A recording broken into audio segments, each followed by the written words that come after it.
Are you there? This is no relation, and I'm David Brothers. Go on! I know you can do it, buddy! But I don't! Listen, Simone, don't believe in yourself. Huh? Believe in me! Believe in the Kamina who believes in you! What's that mean? Right, I'll try.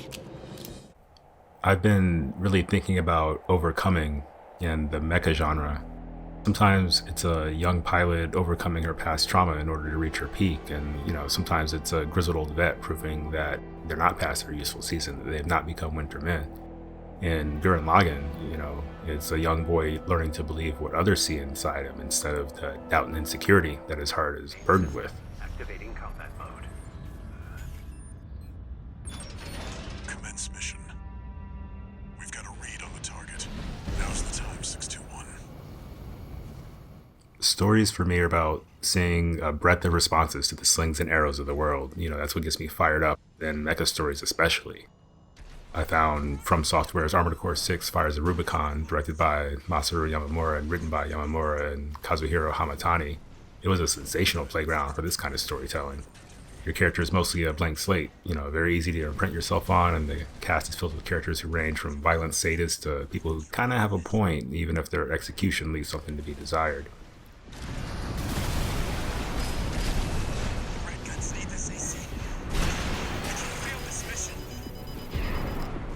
I said, your character is mostly a blank slate, easy to imprint yourself on, but what I really should have said is that my character was a blank slate, easy to imprint myself on.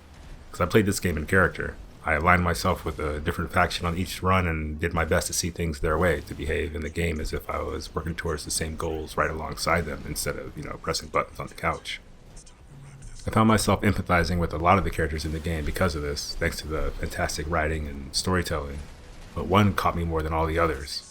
He's only ever referred to as Dafeng Student Pilot, a representative of the company Dafeng, and he operates Tester AC and Armored Core, a mobile suit, a giant robot, for just one mission in the game. I just wanted a call sign of my own.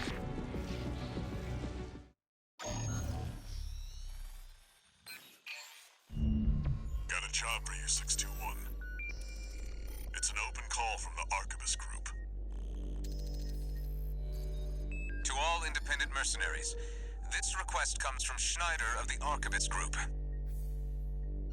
Dafeng, one of our adversaries allied with Balaam, has introduced a new Tester AC.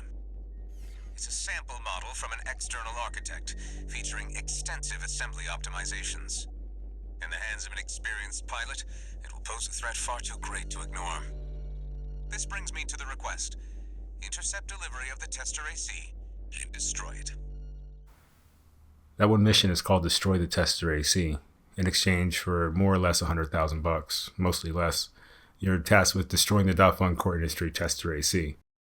Your handler Walter needs the various corporations and factions that are battling on the planet Rubicon to move a certain way, to get into certain positions in order to achieve his own private goals.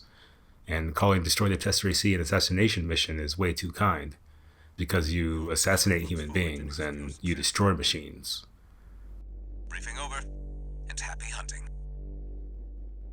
Dafeng Student Pilot isn't even collateral damage when it comes to Handler Walter and everybody else giving orders on Rubicon. He's nothing.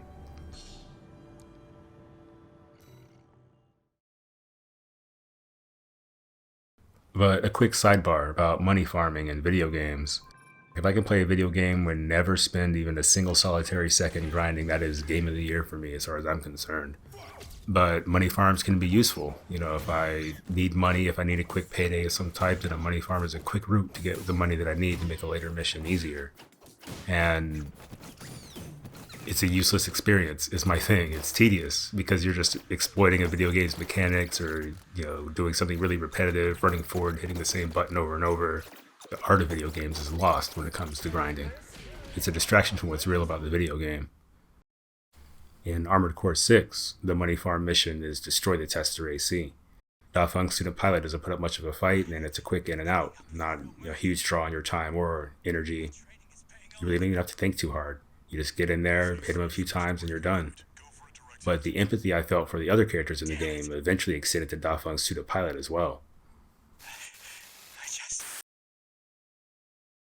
He has a work ethic. I'll deal with the Merc. I've been training for this. He understands the stakes. The Red Guns need this AC. I can't fail this mission. And most striking to me, he has skin in the game. I can't die to a Merc who only kills for credits. Land a direct hit. It's time we wrap this up. My character, 621, is not even from the planet Rubicon. Another character in the game calls him a tourist repeatedly and exclusively. But all of these traits that Da Feng Student Pilot has are things I would find admirable in a hero character and in a villain character too, to be honest. But he's not really either one of those. He's worth $100,000, and I have a ton of equipment left to buy. I can't get away with not grinding in this one.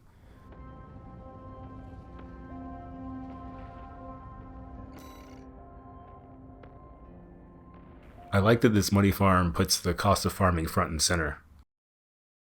You have to listen to his screams before you get your little reward, before you can go off and buy a new shotgun or funnels. There's something really nice about that.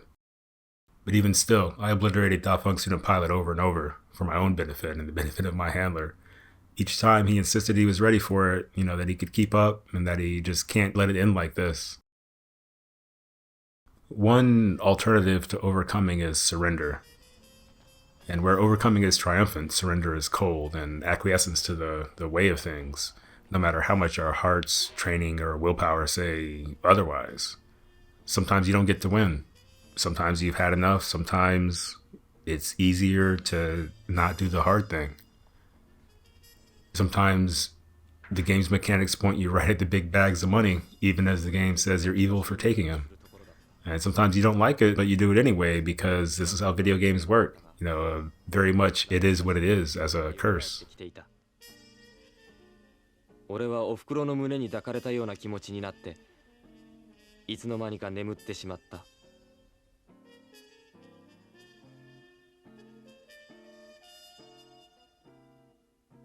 So, what was possible for Da Feng Student Pilot if it isn't what it is? What's likely? Would he have grown into an Amuro Ray type of character? One of those heroes who finds a new path and doesn't leave a trail of death and destruction behind him like I did on Rubicon? Does he become a symbol of hope for his community?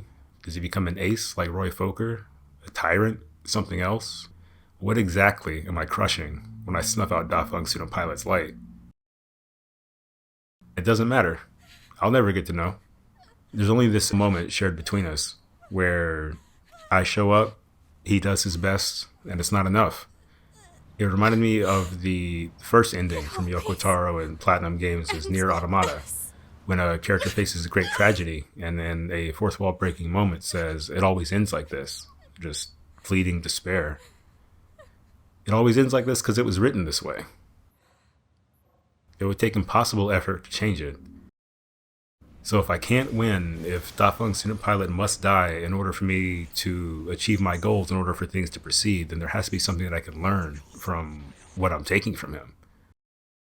What does it mean for me, the nominal hero character of the game, the savior of Rubicon? What does it mean for me to punish Da Feng Student Pilot over and over again? Questions like these are why I loved Armored Core 6: Fires of Rubicon. It was hands down the best thing I played in 2023.